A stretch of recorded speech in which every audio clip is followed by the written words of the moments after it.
The process of producing the play, The Taste of Sunrise, for those of us who are in the interpreting field, it's not just a matter of showing up at the day of auditions. There's a lot of work that goes into it even before auditions start. The amount of prep that goes into an interpreting assignment or the background knowledge that we need to have. Personally for me, before I even entered the program, I was really unaware of even the amount of prep that you need to do as an interpreter. The work truly of an interpreter happens all up here and truly in here, in their heart too, because you have to connect the mind and your soul, everything that you've learned about life, and everything is right there with you where you're creating that message, and it goes far beyond the hands. This was a play that involved deaf cast members, deaf consultants, interpreters, the drama department, of course, and it was a play about deaf culture, about deaf history, and so it involved a lot of consultation from the very beginning. So some of the things that we had to consult on were issues that related to history of deaf culture. The period of the play involved the 1920s, which was what's called the Dark Ages of ASL. This is a period where sign language was looked at as not a language. It was frowned upon, and it was outlawed in school. So any person who was signing did it in secret.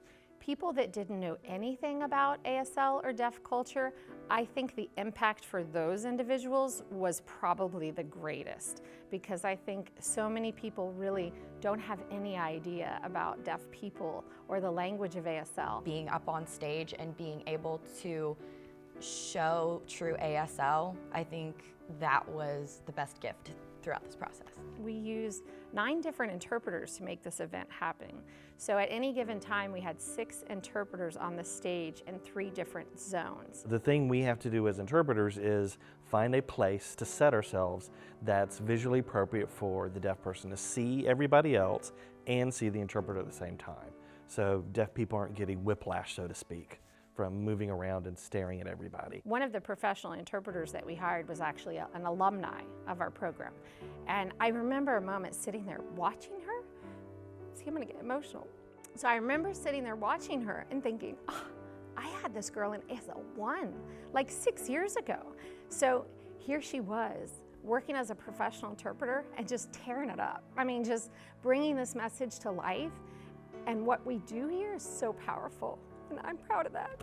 That's such an amazing opportunity to actually be able to work with your professors. You've been in the classroom, you talk about the experiences that you'll go through, what they've been through, but to actually go through it with them, I feel like it created a stronger bond with my professors, and we were able to create a product that I was truly proud of. So for that, I'm extremely grateful.